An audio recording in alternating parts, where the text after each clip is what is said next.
Assalamualaikum warahmatullahi wabarakatuh. Halo teman-teman, kembali lagi di channel saya Hadi SKT.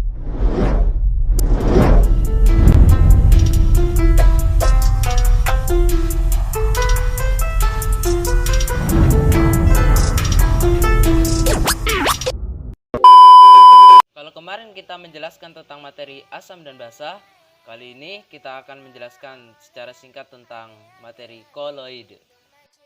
Koloid adalah suatu bentuk campuran, sistem dispersi, dua atau lebih zat yang bersifat heterogen namun memiliki ukuran partikel terdispersi yang cukup besar, sehingga mengalami efek Tyndall. Secara sederhana, pengertian koloid adalah campuran hampir homogen antara fase terdispersi dan fase pendispersi. Campuran ini hampir homogen, artinya campuran dua zat hampir menyatu dan sulit dibedakan. Dalam kehidupan sehari-hari pula, kita dapat menemukan campuran yang tergolong koloid, misalnya susu, santan, sabun, selai, mentega, dan mayonnaise.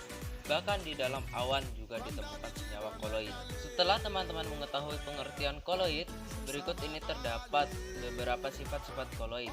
Oke, yang pertama, efek Tyndall. Efek Tyndall adalah cahaya yang berhamburan oleh partikel koloid, di mana partikel larutan berukuran lebih kecil daripada partikel koloid. Oleh karena itu, berkat cahaya dapat dihamburkan. Kedua, gerak Brown. Gerak Brown adalah gerak acak dari partikel koloid yang bisa dilihat hanya lewat mikroskop ultra. Pergerakan acak tersebut disebabkan adanya tumbuhan.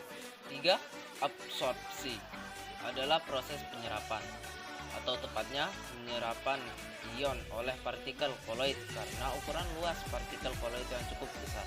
Dengan begitu, ion dapat menempel di permukaannya, baik ion positif maupun negatif. Lebih jauh lagi, koloid pun dapat bermuatan sesuai muatan ion yang telah diserap. Keempat, koagulasi koloid merupakan penggumpalan partikel koloid karena koloid mengandung muatan yang dinetralkan.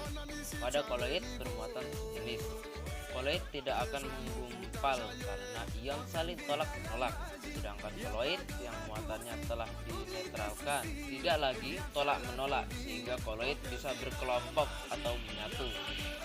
Yang kelima, dialisis.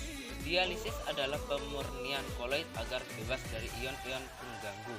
Contoh pengaplikasian adalah proses suci darah alias hemodialisis. Yang keenam, elektroforesis.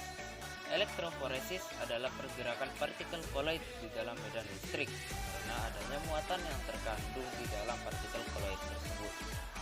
Kutub negatifnya disebut katoda, sementara kutub positifnya disebut anoda.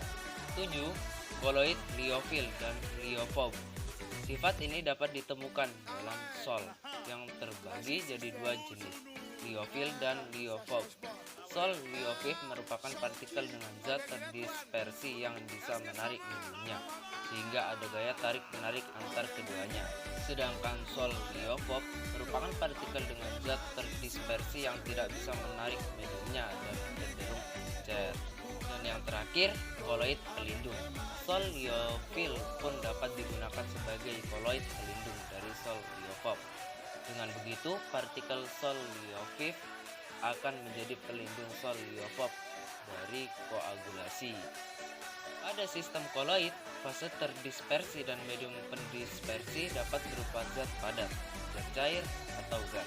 Berdasarkan fase terdispersi dan medium pendispersi sistem koloid dikelompokkan menjadi berikut ini. Pertama, sol.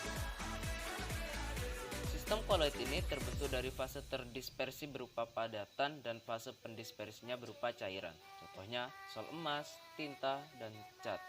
2. Padat.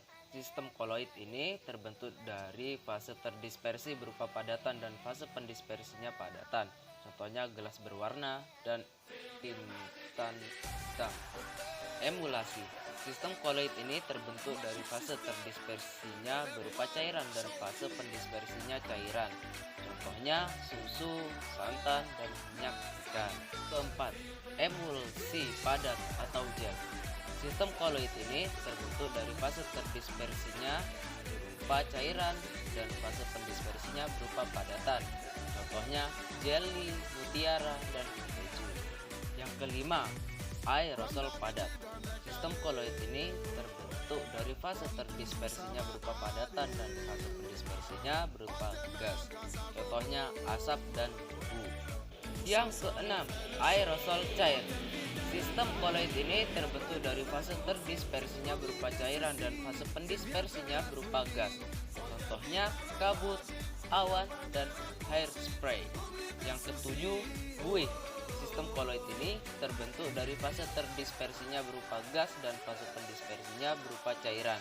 Contohnya buih, sabun, dan krim kocok. Dan yang terakhir, buih padat.